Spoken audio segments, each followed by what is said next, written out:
Empire.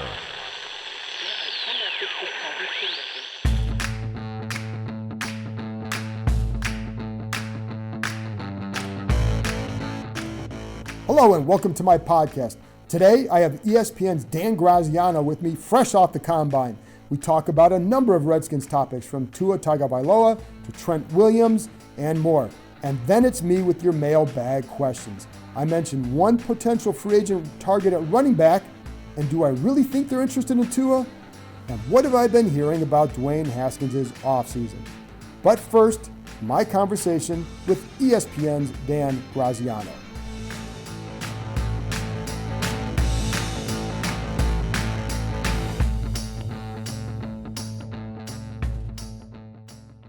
Now I'm welcoming in my ESPN colleague, Dan Graziano. Playing a little hurt today, got some stuff going on with his throat, his head congestion, whatever. So give him some props for playing hurt. So Dan, thanks for coming on. First, one of the things I want to start with is this time of the year, coming off the combine, we all know it's the lying season, the smoke screens. How are you able to sometimes sift what's real versus what's not and what you think is a smoke screen?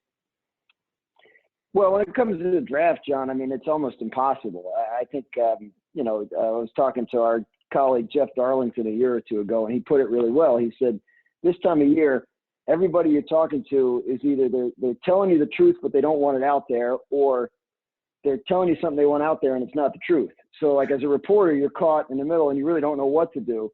But the best you can do is, like, stick with the people you trust common sense. You know, make sure you have multiple sources and just be careful. I mean, nobody wants nobody wants to hear, oh, we don't know where Tom Brady's going to go, but I don't think Tom Brady knows where he's going to go. So What am I supposed to do? Just insist that I know, even though I don't? It doesn't make a lot of sense. And I think that applies to the draft. I think we have some sense of what we expect to happen up at the top, but it gets weird and you never really know what's going to happen until that night. Is there some, I mean, listen, we both cover this, but I'm just curious from your perspective, are there times that's definitely a smoke screen? Stop telling me that. Sure. I mean, there are times. I mean, I think there, I remember 2 years ago, I came back from Indy and I was like, there's no way the Giants aren't taking Saquon Barkley unless the team in front of them does, unless the Browns do. Right. It's like you knew that they were all in, right? So anything that came out about them trading down and whatnot, you knew that was. So there are times where that happens. I think we're at something close to 100% sure on Burrow to the Bengals. I think right. So. I think if you hear other things like, oh, the Bengals are meeting with Tua and they like Justin Herbert and maybe they'll trade down.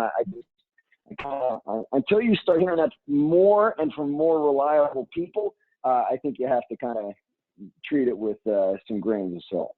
And were some of these rumors, how many people are you going to try and check? And I know, listen, I am going to ask how many people you want to try and check it out with. Sometimes it's just asking the right person that you trust, right. But how do you go about trying to ferret it out? Well, I think in terms of ferreting it out, I think it's early, right? Right. I think at this point to try and ferret it out would be almost a fool's errand because, we're still a month and a half away. And so much can change. So to try and pin someone down is probably a mistake at this point because what if something happens that changes what the truth was on March 3rd?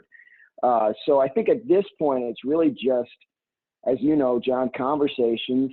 What do you hear in these conversations? Jotting down stuff that might be said, off the cuff, or when you say, hey, what do you hear?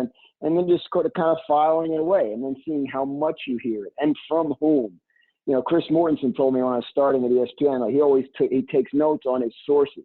He grades his sources. Huh. And if he has somebody who's consistently giving him information that turns out not to be true, then he knows, going forward, I'm not going to necessarily trust this person, or I'm going to check it out extra hard. Whereas if you're right. talking to somebody who's literally always right, maybe he's more inclined to lean on that person. So whether you do that scientifically or whether you just sort of do it, in your mind, like, oh, I know for a fact this is a reliable person. That's kind of the way I look at it. And at this point in the process, we're getting a little closer on free agency. On free agency, you're starting to try and pin people down in the next couple of weeks. But on the draft especially, you find out who people like, find out how happy they are with their spot.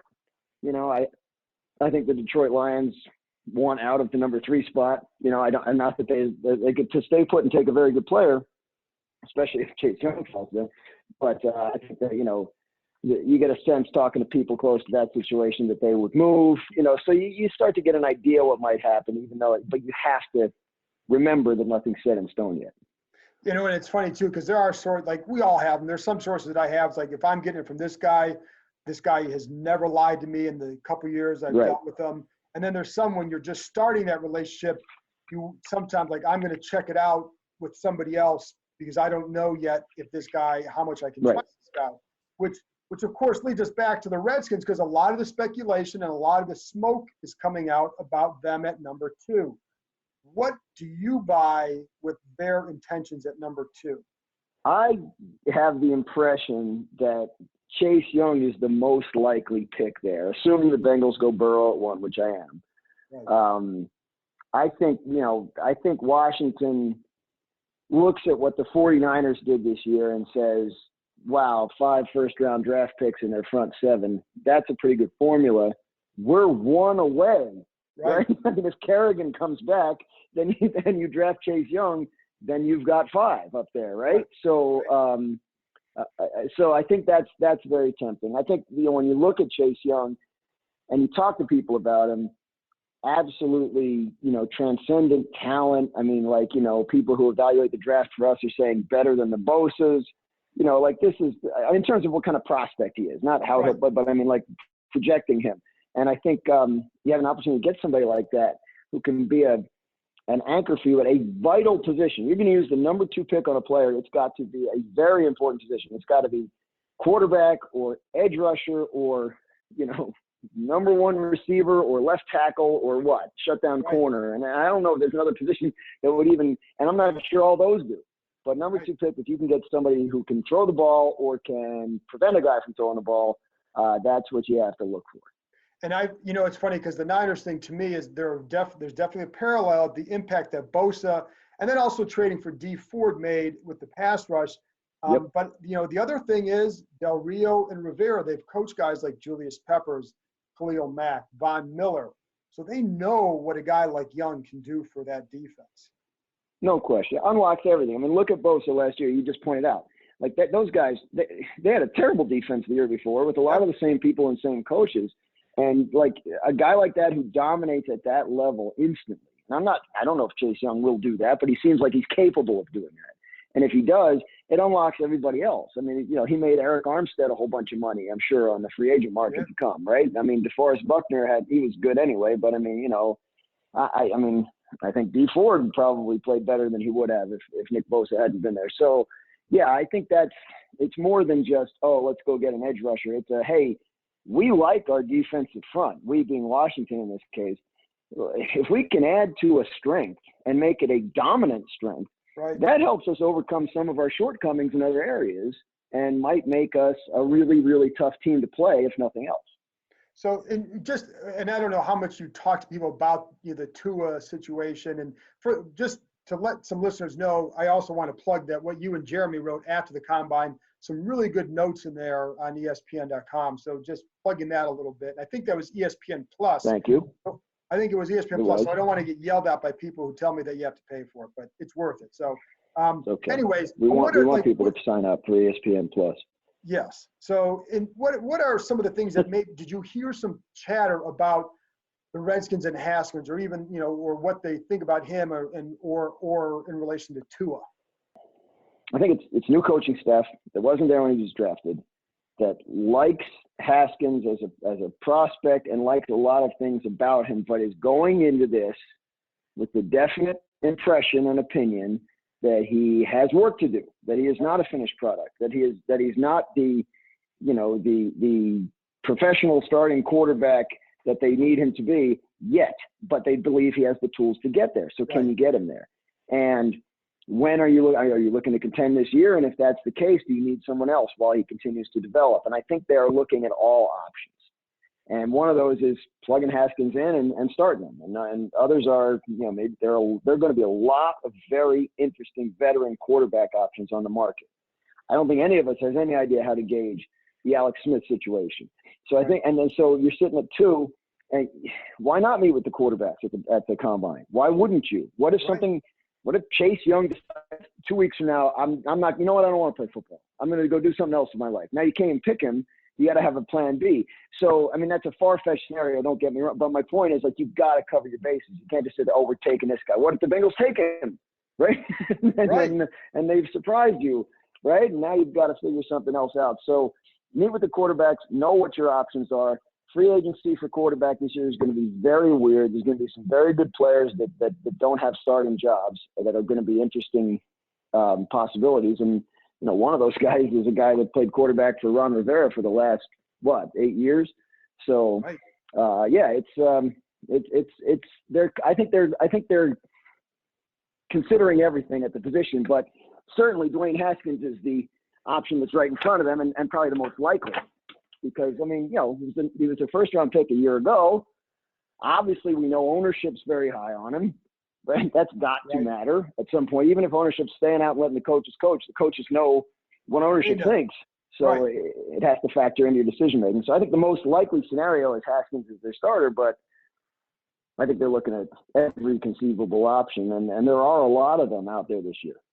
There are, and it's some of those veteran quarterbacks, because you guys wrote about some of this too with Brady. What about, where do you think, I'm not going to ask you where because nobody really knows, like you said, but what are some teams who might be interested in a guy like a Phillip Rivers or a Teddy Bridgewater? Because, again, I think if they're looking for a plug-in, guy to plug in right now, maybe you go after a guy.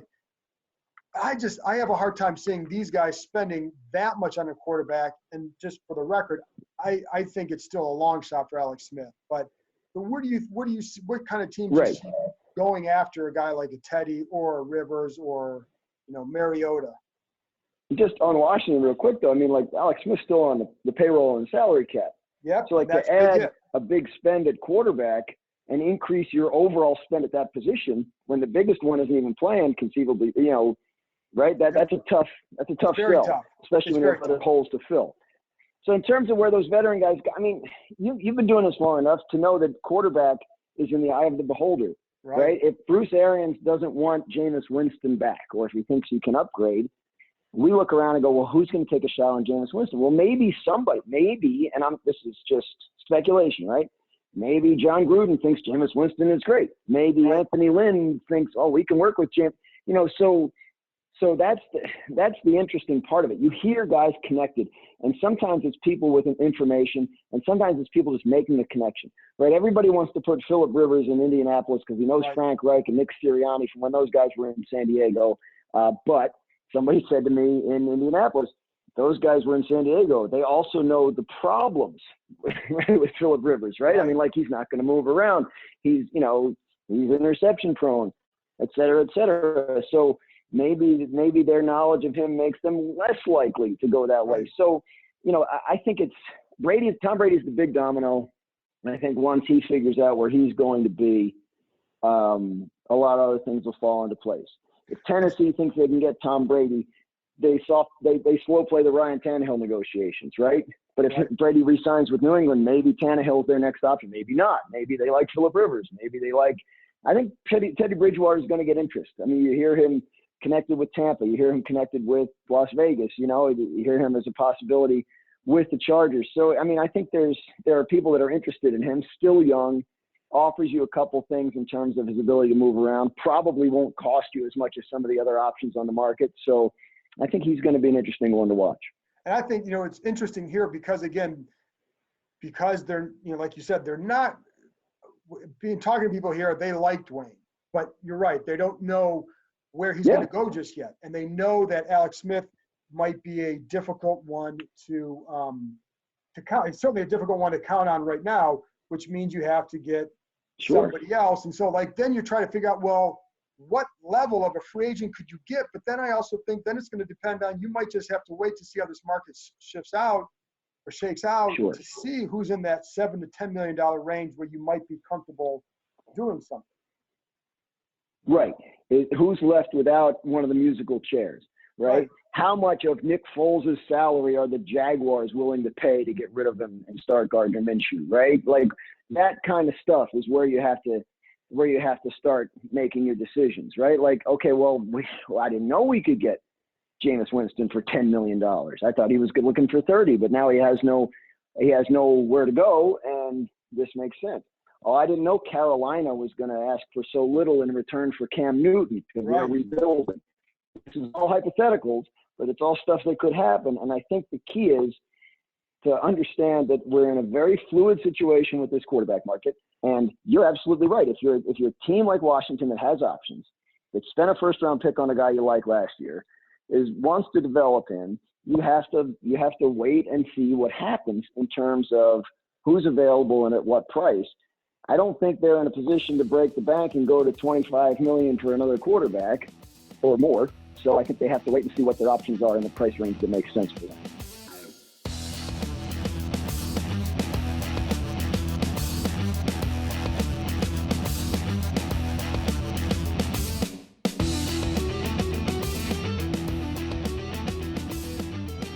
A couple other things. James Bradbury, cornerback.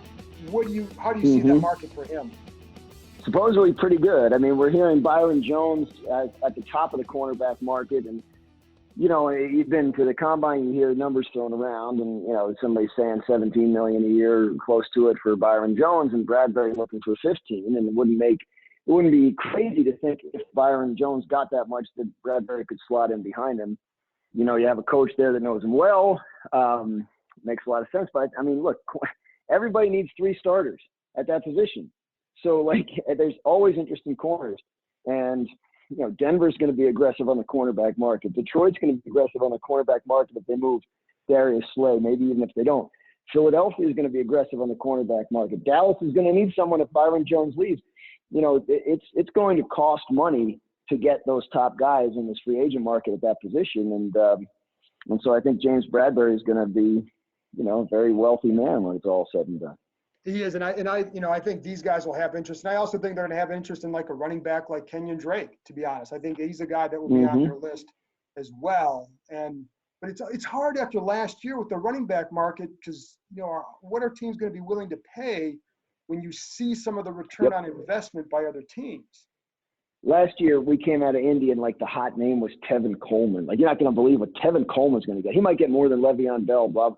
He ends up taking 4 years to sign with the 49ers and a part, not a part-time role, but part of a committee kind of role. And I think these running backs, I don't know what Melvin Gordon can expect to get. I don't know what Kenyon Drake can expect to get. I don't know what Derrick Henry can expect to get, except maybe a couple of franchise tags. I think it's tough for that position. And what makes it even tougher is the way that Todd Gurley and David Johnson deals have worked out so far, which is to say not well. So I think, teams are having that conversation with these guys and their agents. And, I don't know that any of these guys are going to break the bank at that position, nor do I think necessarily that they should, given the volatility of it and given the way they wear down. And then last topic, Trent Williams. Yeah. Still involved in this. How do you see this one shaking out? Most of the people I talk to in Indy expect him to be traded, but I don't think they have direct knowledge of the situation. I think it's a matter of just saying this is what makes sense. I mean, I think the key with Trent is contract. I think if and I don't know, you're closer to it obviously, if they got rid of all the people he was mad at, then he's still going to need a contract. He's still not going to want to come back for non-guaranteed money. Rivera's talking tough. And that's fine. I mean, it's if you don't want to extend a guy just because he's sitting out, that's fine. I mean, the guy can sit out. But I think he's someone that they'll be able to get something for if they do trade him because the tackle market's not great. There are some good ones in the first round, but, it's tough to count on that right away. So I think I don't know that he brings back anything like a first-round pick, but I think they could get a nice pick or a couple of picks or maybe even a player in return if and when that situation comes to a head. But whatever team is trading for him knows they're going to probably have to rework the contract as well. So that can affect your getting. I think the best thing for him and for Washington obviously would be some kind of resolution where he comes back and plays. Right. But I haven't heard anything yet to indicate that that's likely. but I also don't know that I know how it's going to turn out otherwise either. Right, and I think I'm in that same position because they don't have to do anything. If they really wanted to, you say, you're going to play a 12-5 this year if you want to play. And then they can address this position next year, let him go in free agency, get a comp pick in 2022 or whatever it is, and then move on. But it kind of pushes off that decision a year so you don't have to spend money or draft resources this year. On the other hand, if you really want to trade him, if you think you want to get value from him, then maybe you can get a second and a fourth or a second and a third, which I think is probably the best that I was told that they were offered in, before the deadline this past fall. If he doesn't want to play for you, then that's a pretty good deal. But I mean, if you really are going to put Dwayne Haskins back there and want him to develop, it would behoove you to try and figure out how to get Trent Williams to come play for you. Absolutely. Dan, I appreciate your time, and I hope you feel better. And always, for anybody listening, check out his work on ESPN. Does a good job on TV and online. And so I hope you feel better. My pleasure, John. Thanks for having me. Don't worry about me. I'll be fine. After this break, I'll be back with your mailbag questions. What would Alex Smith's cap hit be if he's cut this offseason? And why I don't think that's going to happen.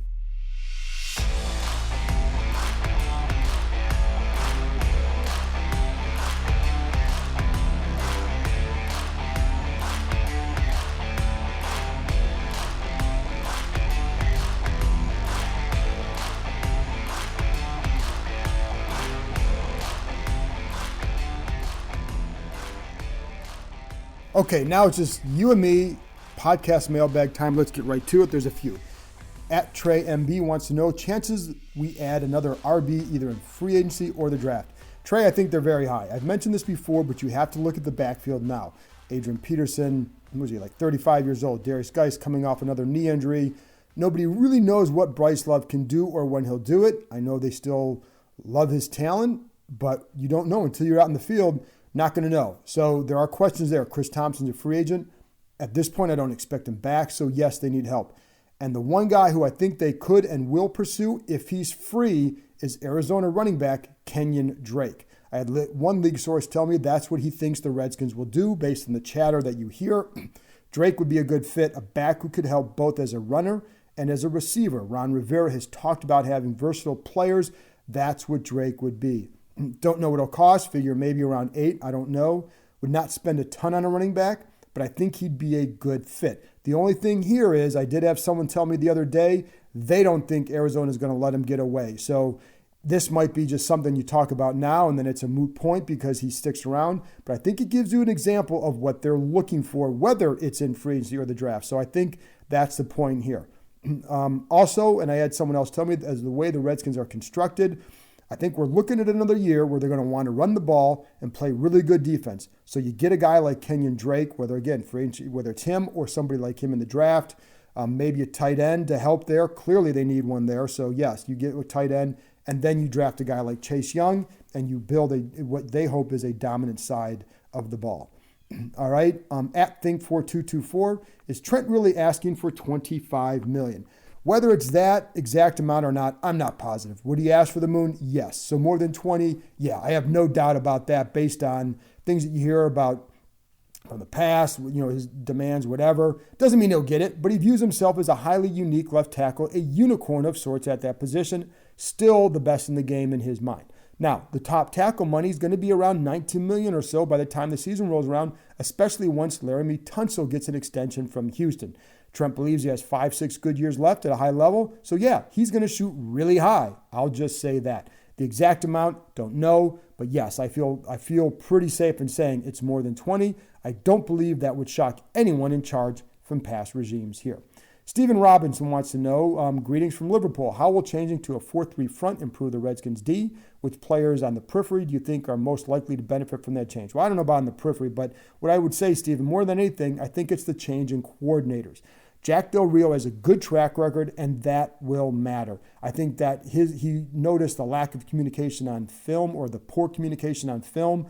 I think when you have a defense that can simplify the rules and keep everybody on the same page, it's a lot easier to then communicate. For several years, I did not champion a switch to a 4-3 for a couple reasons. It wasn't about their failures weren't about the scheme or the 4-3 or the 3-4 as much as it was about so much else, talent, coaching. Last offseason was the first time I felt they could really make that move, and I know it was debated internally. Had they been able to hire another defensive coordinator last offseason, it would have happened. I do believe not having Ryan Kerrigan, for example, drop anymore will be a good thing. I've had several people within the organization who told me that, yes, they got tired of seeing that.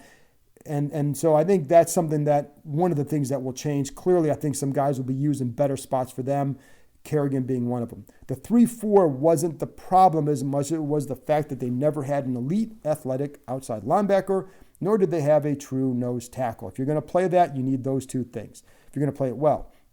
They also had suspect coaching for too many years, and this goes back the entire time they've been in the 3-4.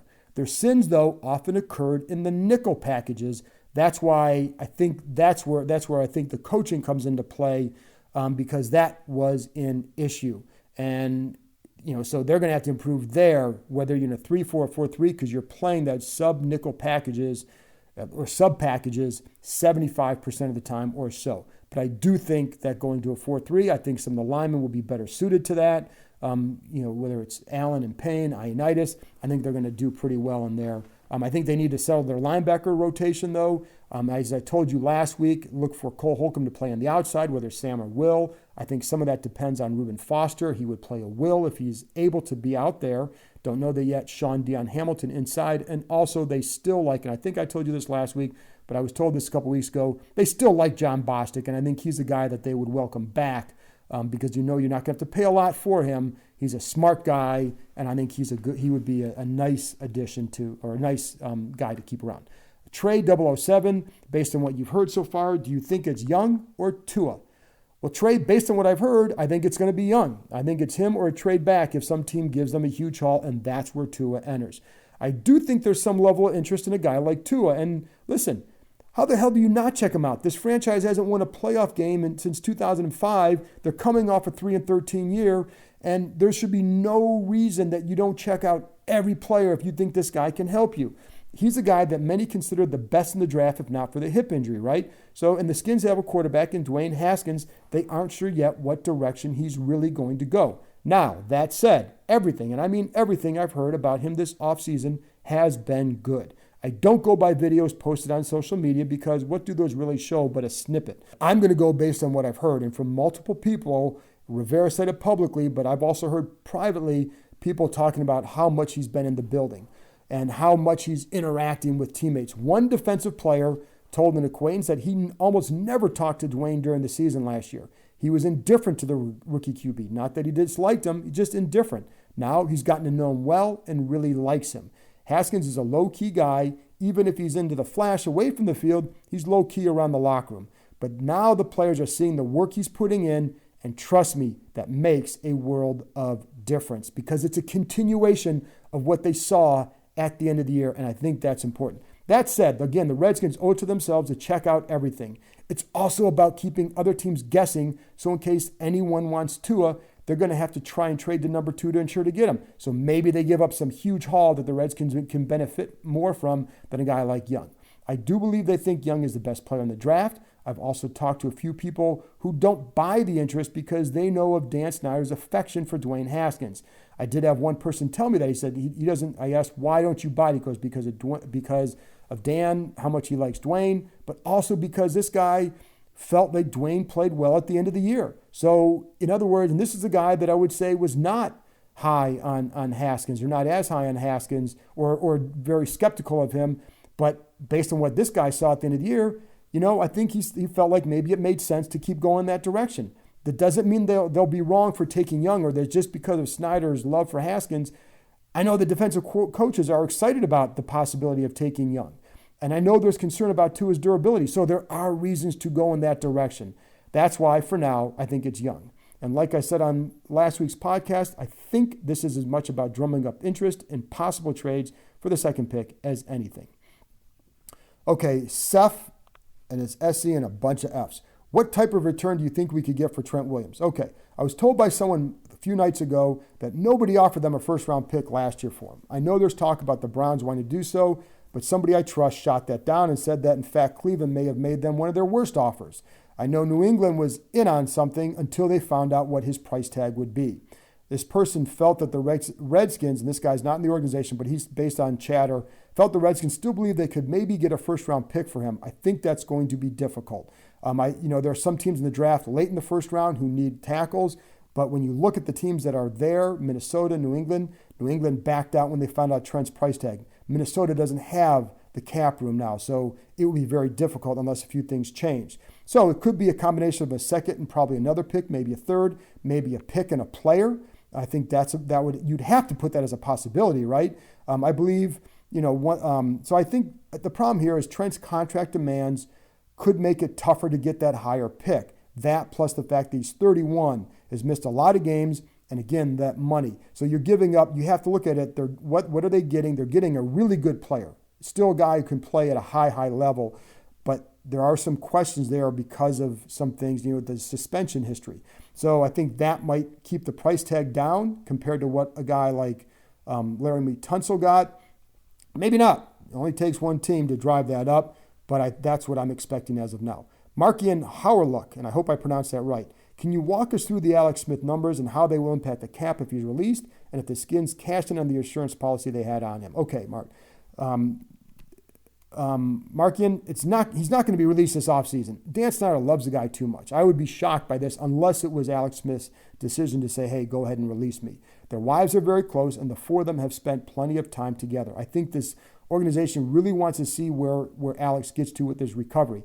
I'm not holding out much hope that he's going to play again. I still think it's a long shot at best. But if they released him this offseason, it would cost them $32 million in cap space.